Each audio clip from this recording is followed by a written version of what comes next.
Good evening, Fernwood. My name's Neil. Come on in, set yourself down, and let's watch some Mary Hartman. Mary Hartman. We are heading into the April 26th, 1976 episode. Let's do a recap, kind of rough recap of things that happened last week. Tom has been pushing hard with union stuff at work. He claims there's been some embezzlement and then was beaten up by some thugs. Mary worried at home for an episode while he did not show up at home. And then when he did arrive, he was beaten and bloody. Mary cleaned him up tenderly. They did share a tender moment, but Tom was just a little too disgusting for Mary to kiss. Tom himself noted that Mary has been preoccupied with Thursday, specific mention of Thursday, and Mary covers that with a mention that Tom and Loretta Haggers would be coming home Thursday. Of course, when she was worried, they had already gotten home. So Tom maybe sees through that just a little bit. Speaking of the Haggers, Loretta let out an anti Semitic gaffe on national television. So their career, or rather, Loretta's career, really seems to be drying up completely. They get home, Charlie and Loretta get home to find a check that was left by Clyde. It was the last check, as Clyde says, because sales are really drying up. Of course, Muriel has misled Loretta and Charlie about this, saying that there's a contract coming and that things are going gangbusters for Loretta's career. Muriel is also lying because Timmy, the son that Muriel and Charlie are supposed to have had 15 years ago, is really a kid who's in on the scam. So Loretta and Charlie are very happy based on complete lies. Dennis has been causing issues because he has had multiple relationships at the same time without the partner's knowledge. Roberta and Kathy have had some face-offs. Dennis has told Roberta that he plans to marry Kathy, but that he still wants to have a relationship with her. Maybe the most ethical thing that he could say, although way too late. And then Kathy, Dennis says that he intends to marry her, but he's going to hold off until Thursday because something may be coming up that may keep him from making a big commitment. And let's get into Thursday next, but Thursday. We saw last week a flashback scene where Mary and Dennis were speaking about Dennis's relationship to Kathy. Mary is clear that Dennis doesn't love Kathy, but is only using Kathy to stay close to Mary. And she really wants to keep Kathy out of a loveless marriage. That's something that she wants to hedge off. And that means that she's willing to give herself to Dennis for one night as a deal to keep Dennis from marrying Kathy. Of course, they do end up kissing a bit because that's something that they will do. They end up lying in the couch together, and Dennis pulls on the strings a little bit, and Mary says that she only is there because she wants to keep Kathy from getting into this loveless marriage. Dennis won't have anything to do with that. He only wants Mary if Mary wants him. So he says, no, you will have to come back when you want to come back for me. You have to have feelings or this is off. Dennis did what we call moving the goalposts. So that is a sticky wicket that we are in. Let's just get started. That was a lot of stuff. Let's just get started on April 26, 1976's episode of Mary Hartman. Mary Hartman.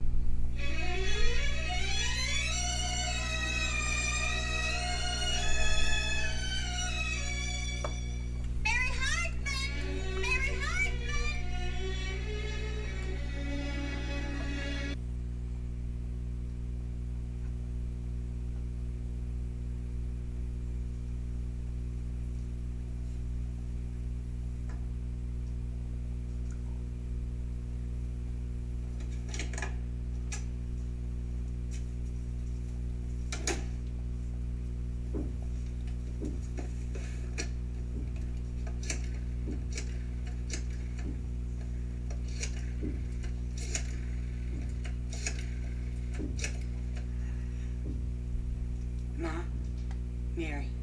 Listen, you can send Heather over now home. What do you mean she's watching television? Oh, the Waltons? Oh, that's different. No, I like that. I like when she watches the Waltons. No, it's sort of like a documentary. It's good for her. Well, no, I like it. It's wholesome and it's non-violent. A lynching? Okay, Ma, well, as soon as it's over, it's... Okay, Ma, thanks a lot. Tom, you're home so early. How is the meeting? Early, Mary, it's almost 9 o'clock. Well, you know, some of those meetings just go on for hours. Yeah, but where have you been, Mary? I left you a note. It's take to your Schlitz. Yeah, but it didn't say where you were. Oh, well, I was at the movies. Did you heat up the casserole? Yeah, I made up some eggs. Did you make a Western omelet? Did you make a Western omelet with onions and green peppers? Oh, Tom, Oh, yeah. you make the best Western omelets. I mean, I wish that I had been here for that. Wait, no, Mary, look, why didn't you say you were going to the movies if that's where you were, huh? What do you mean? In the note. Oh, I left you a note. Yeah, I know, and it just said that, you had to take care of something, see? I see what you mean. Well, no, the reason that it said I had to take care of something is because I did. See, it was Florence Bedecker's birthday, and what I had to take care of was I had to get her a present, So I did get a present, and I went over there to give it to her, and while I was there, she said, on the spur of the moment, she said, Mary, let's go to the movies. And I just, I thought to myself, I said, well, Tom's at the union meeting, and Heather's over at Ma's, and I just said to myself, I said to her, Florence, why not? What'd you see, huh? Oh, we saw it was an Italian movie at the Film Avco place, it was, I can't remember the name of the movie. You can't remember the name of the movie? What do you mean you can't remember the name of the movie? Well, it was Italian. It had a very long name. It had a lot to do with eating. It was La Piccata della Fettuccine of Spaghettio. Yeah? I didn't know you liked foreign films. Oh, I don't. But Florence does, and it was her birthday. Uh-huh. And also, she hated the present I gave her. So I felt that, it's the least I could do. Oh. Tom, we are really missing something. Really missing something. Besides being very educational, those foreign movies are also very interesting. And also, they deal a lot with sex. Yeah. Right, I don't know why, but for some reason, I don't believe you went to the movies. Well, then where have I been? I don't know. You tell me. Where have you been? Tom, I did tell you. I was in an Italian movie with Florence Bedecker. Bedecker. Bedecker. Would you like to know who's in it? No. Well, good. Because I can't remember their names. It was such a sad story, Tom. It was a really sad story. Would you like me to tell you what it was about? No, I wouldn't like it. It was such an interesting story, Tom. It was so interesting. It was about this soldier. This soldier decides to go back to his village. He's on leave. And he decides to go back to his village to marry the girl that he's engaged to. Well, on the day that he goes back to see her, her parents died. Their wagon turned over, and their horses fell right on top of them. And then they had sex, and then she got married. And she got married to save her father's business. She felt that it was the only way that she could sustain life, you know what I mean? But she didn't marry the man that she had sex with. She married an old man who had 2 horses of his own because she felt that that would be very helpful to the business, okay? So, the next day comes. The soldier decides to go back to call upon the girl that he's engaged to, right? He's going to go back there. Now, you have to remember, they have just had sex the day before, okay? He goes back, and what does he find? She's already married with 2 different horses. Mary, will you cut it out, please? Now, cut it out. I believe you, okay? John, the only reason I'm telling you this story is I just got the feeling that you didn't believe me, and I was just telling it to you to Well, prove stop that trying so hard. I believe you, okay? Huh? you do. I do. I believe you. Oh, Tom, I'm so glad. You won't be sorry. Wait a minute. Wait a minute. What's that supposed to mean?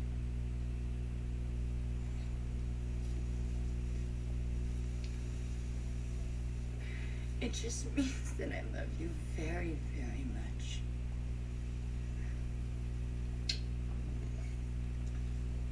And then one of the horses got distemper, and then they had sex again, and then another one.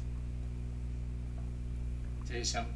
In 2 days, that kid is going to get on a plane in Saskatoon, Alaska, and he's going to come here, step off, and shake hands with his own daddy. Now, I don't mind telling you, that is going to be a high point in the life of yours truly. That's nice, Charlie. Nice. You don't have much of a sense of words, George. I mean, I'm going to meet my only son and heir for the first time in my life, or his, and all you can say is that's nice? I tell you, it's practically blowing my mind. My ding-dongs. Where are my ding-dongs? Well, we don't have your damn ding-dongs, Charlie. You know, you've been acting awfully crazy lately. I guess Loretta didn't pack them. That's not crazy, George. That's happy. That's contentment. That's what that is. I'll tell you something. That kid he's 14, he's practically 15. He's big for his age, he's practically a man now. Did I tell you how he goes fishing for salmon? Did I? Yeah, you told us. See, the salmon, they go back upstream. For thousands of miles, they swim upstream. And they jump over waterfalls and all like that, just so they can spawn under the ice of the frozen tundra. Damn, I sure didn't want a ding-dong. Then they cut a hole in the ice. The salmon or the ding-dong? The kids cut a hole in the ice, George. Oh, and then they kicked the salmon in the ice hole? Don't make me laugh and hurt you. Oh, you told us about it. All I'm saying is the kid likes to fish. He likes all kinds of sports. I mean, he's a natural athlete. You know what I mean? I mean, he likes contact sports. He's a real jock. I figured I'm going to go over to Levy's Sporting Goods right after work, and I'm going to load him up with all kinds of gear, you know, for when he comes here. I get him a fielder's mitt, football, all kinds of stuff like that. Now, wait a minute, Charlie. You mean to sit there and tell me that you're going to patronize Levy after what they've done to you and Loretta? Benny Levy never did nothing to me and Loretta, George. Oh, don't sit there. You know what I'm talking about. They're the people that came down so hard on Loretta. That's over and done with. I mean, that's got. Besides, it wasn't everybody. All the churches, everybody came down on Loretta. And it didn't hurt her a bit. I tell you, it didn't hurt. She got a royalty check the day we got back. She's got contracts coming in the mail from Detroit right now. Loretta's fine. Don't you worry about Loretta. I'll tell you something else. She's crazy about the idea of having Timmy around, too. Did I tell you about the phone call, Tom? Yeah, you told us. Yeah. What is the matter with you guys? Did you both get out of the wrong side of the bed today, or what? Well, no, it's just that I got a lot of things on my mind. Listen, I'm happy for you and everything, you know, but you have been talking about your son an awful lot. Well, give me a chance, will you? I mean, you had a long time to get used to Heather. Give me a little chance to enjoy it. you know the thing I'm really looking forward to the most? You never get. I'm looking forward to being an Indian guy. I mean, they want fathers to join the Indian Guides too, you know? Wait a minute. Jimmy's 15. What, Timmy. 14? Timmy's 14 years old, right? Right. Fathers are Indian guys to 8-year-olds, Charlie. Hey, he doesn't know a damn thing about children, does he? You don't know Indians? No, you guys don't know sons. Now, I don't mean any offense, but you don't know nothing about sons. Oh, now, just a minute, Charlie. It's true, George. It's true. I hate to hurt your feelings, but you got nothing but daughters between the two of you. Charlie, I have a son-in-law, and I'm going to have another. You see, one thing you don't understand about daughters is when they get married, you don't lose them. They move in next door to you like Mary, and then you end up with a son like Dom. George. No, I mean it. I'm going to have another one. Now, as soon as Kathy marries this Foley character, I'm going to end up with another hell of a fine son, who's also a cop. I don't think he's ready for marriage at all. The cop? Timmy, he's 14 years old. I mean, he's got a long way to go yet. Did I tell you the last thing he said to me on the phone? Yeah, but it was about 5 minutes ago. Yeah, you said that he hugged you. He wanted to hug you, give you a hug. Yeah, you did. Okay, I'm sorry. Hartman? Yeah. Super wants to see you. Oh, You mean Billington? He's the superintendent. Yeah, what's he want? I got no idea, but if I was you, I'd find out. You sure this isn't your idea, McCullough? I just do like I'm told. I was told to tell you to report to his office. That's it. Well, what dumb things did you do now, Tom? Nothing. Look, I'll see you guys later. Take care of my lunch, will you, huh? Rebecca?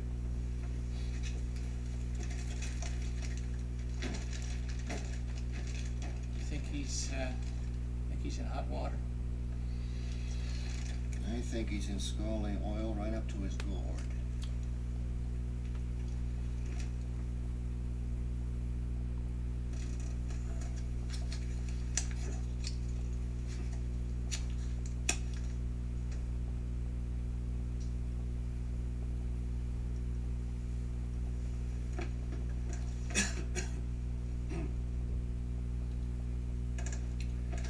You smoke a pipe, Tom?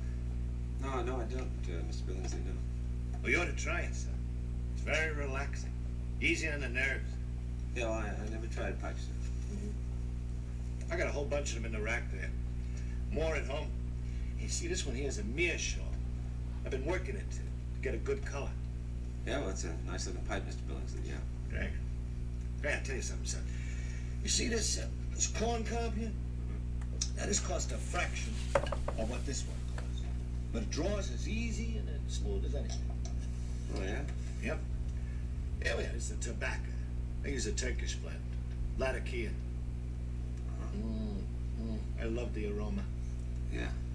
It's got quite an aroma. Well, I didn't call you up here to talk about tobacco. No, I guess not, sir. Now, there's no call for you to be so formal, Tom. Call me Pop. That's what my friends call me. Oh, yeah? Well, thanks. Pop. You know, I used to be a good union man like you are, Tom. Just because I'm off the line now and sitting on my can up here in this fancy office, don't mean I don't have the best interests of the men in the union at heart. You know, the reason I called you up here is I heard you're a comer. In fact, I've been hearing a lot about you. Oh, yeah? Mm-hmm. Organized a group of dissidents, got yourself elected to the union board. Now that takes a lot of spunk, a lot of ambition. Yeah, well, I'll tell you what, I figure things need changing around here, you know? You're damn right they do. Change is what makes for progress. The reason I called you up is, it's just to say congratulations and welcome aboard. Oh, yeah? Welcome aboard? Yeah. Well, you're in management, union management now, and I'm in just plain management. I figure we're both in the same boat practically. Yeah. Yeah, sure, Mr. Billingsley, yeah, right. Come on, Tom. Pop. Oh, I'm sorry, Pop. Pop. Right. Hey, I hear you're already shaking things up over at headquarters.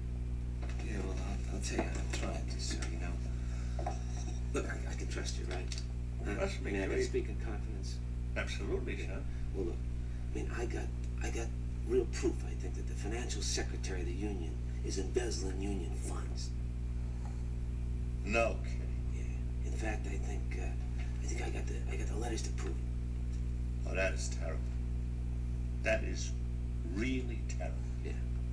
I've been trying to suggest a watchdog committee for years, but they always vote me down. Hey, Pop, that's a hell of an idea. You know what we could do? You and me, we could form a coalition, you know? Huh? I mean, I'd swear to you, I could swing a lot of votes. I'd like to take you up on that, son. It does my heart good to see a young fella like you come in here with fresh ideas and the guts to back 'em up. Well, I'll tell you, what? I always figured that you guys, were... What, Tom? What? Well, I mean, older guys in management weren't anxious to see things change, Oh, look, son, we're just as anxious to root out corruption and graft as you are. Good. In union or management, wherever we find it. Listen, Tom, I want you to feel that you can come up here and rap about problems anytime you want. Anytime. Damn good at that. Anytime, son. I tell you, this door is always open here. Hey, boy, hey, listen, there is something I want to talk to you about, yeah. What now? Yeah, right now. Look, there's this guy in the pits, see? His name is Jim Wright, see? And he's got a bad back. He has, eh? Yeah, you know how guys in the pits are, No, Hartman, how is it? Oh, God, God almighty, it's a killer, Pop. I mean, guys stand up all day long on their feet, you know, with their necks craning their hands up in the air. Well, somebody's got to do it, you know. Oh, hell, but see, I've been reading this article, see, about how they do it in Sweden.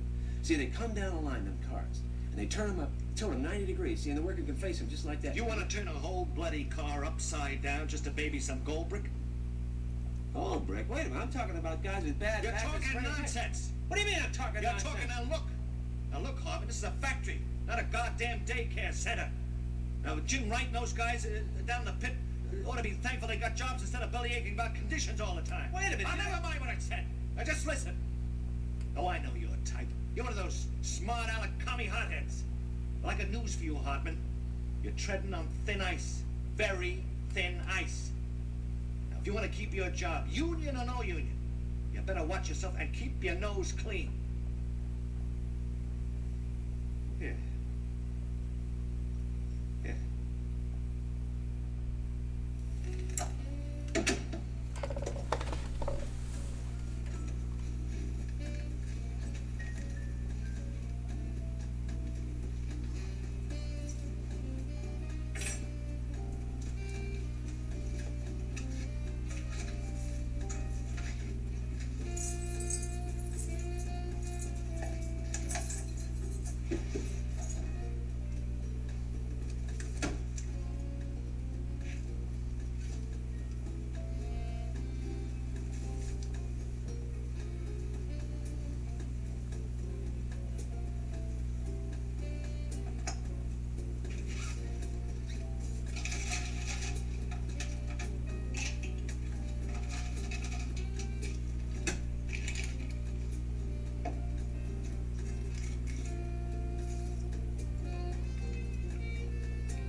Hello. Hello, Kathy. Well, are we gonna stand out here? You're gonna invite me in for a night of bliss. Come on in. Oh, you're such a hunk. You want a drink? No, I want a kiss. Do you know what that was? What? On a scale of 10, that was a 4, which is not bad for warming up, but that's all it's good for.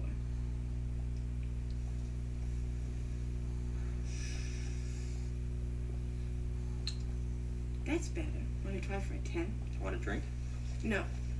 So, where are we gonna go tonight? Want to go, dancing? Kathy, I'm tired. I just got off work. Well then, how about a flick? I hear that George Siegel is playing somewhere. Did anybody ever tell you that you look just like him? Well, not really. You're much cuter. Do you ever think about being a movie star? No. I do. I mean, about me being a movie star. Of course, I'd probably have to do something about my teeth. But maybe not. Some people think overbites are sexy. You know, I hear that movie stars have terrible hours, that they have to get up at 5 a.m. in the morning and memorize all this stuff and work all day, and they don't have any fun. How come you're looking so down? I'm not down. Well, you haven't said anything. Well, you haven't given me a chance. You know what? What? I just remembered what today is. Today is Friday. Is something special about that? Are you kidding? It's the day after Thursday. So? So that's the day we're supposed to set our wedding date. Remember you had that meeting yesterday? And now it's over so we can start with the arrangements. I don't want to wait. Is that okay, Dennis? And it's not going to be a fancy wedding, so how about next week? Kathy, listen, Uh-oh, that doesn't sound good. Kathy, I have to talk to you. Bad news? Well, I mean, is it something about your transaction yesterday? I mean, so that you can't set the date? Well, I have to postpone it for a week. Okay, just 1 week. But why? What happened? You know I wouldn't do it unless it were necessary. Absolutely necessary. Is it absolutely necessary? And yes, it is.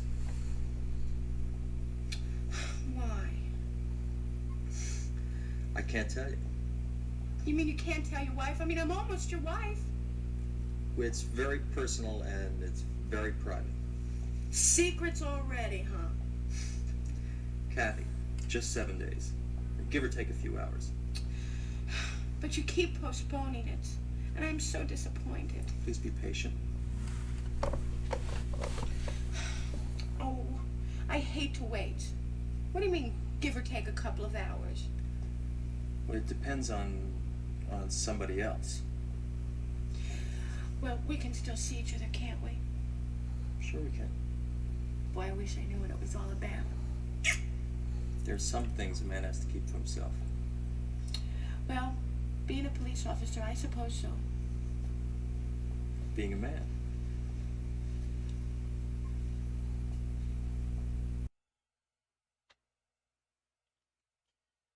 This episode mostly followed Tom as Mary sneaks in from her date with Dennis.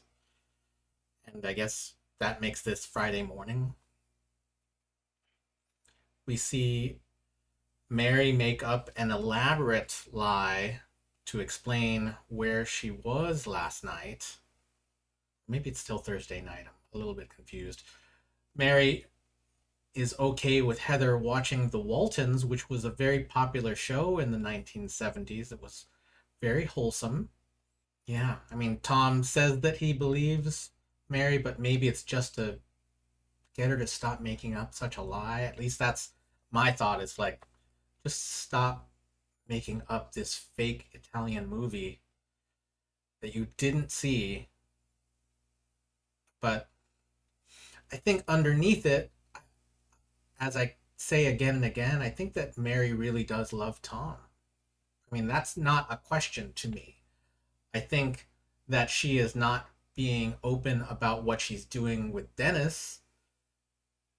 And even if her intent is not any feeling for Dennis at all, well, it's dishonest at best. Hurtful, potentially. Then we see the boys at work, Charlie going on and on and on about Timmy, who, as we know, is not really his son. And seeing him happy about that was really nice. Then I realized that's not his son. He's talking about a kid who is a piece of fiction. And that hurt a little bit. Then Tom gets called away to the office. Well, I didn't catch the name of the boss in this episode, but basically trying to butter Tom up.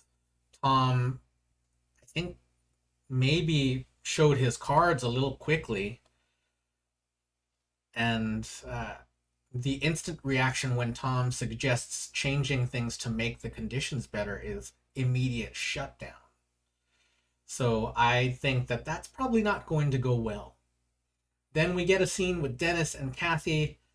Dennis actually just lounging about for a minute or two, which is a long time in television terms. This is a tangent, but it reminds me of a phenomenon that often happens in police officers' lives, where they are very stimulated. I read a book about the emotional health of police officers, and something that happens very often with officers is that they get very stimulated and are very accustomed to hyper focus outside in the world looking for threats and such, so that when they come home, transitioning to basic family life is quite difficult. And I remember a phenomena that in the book is named, I think it's named the magic button, where basically many officers will go home and instead of conversing with anyone, they'll go into their dark room. Maybe they've got a magic chair that they sit in and literally just click the remote control on their television and not take in really any of the information and just let little bits and pieces of shows, go through commercials, whatever, just to keep the stimuli, kind of keeping their minds together. I can't talk very deeply on that. I just read the book and was reminded of that. This show isn't making reference to that. It was just something that I thought of. But then we see Kathy show up, and Kathy, of course, is pushing for a commitment from Dennis that Dennis is not giving her. As I said last week, I think she should not put up with it. But she's excited and maybe a little bit fascinated. And, people aren't rational, which is a curse and a blessing, I guess, in some ways. I couldn't tell you. So that is our April 26, 1976 episode of Mary Hartman, Mary Hartman. Thank you for spending some time with me, and we will see you tomorrow night in Fernwood.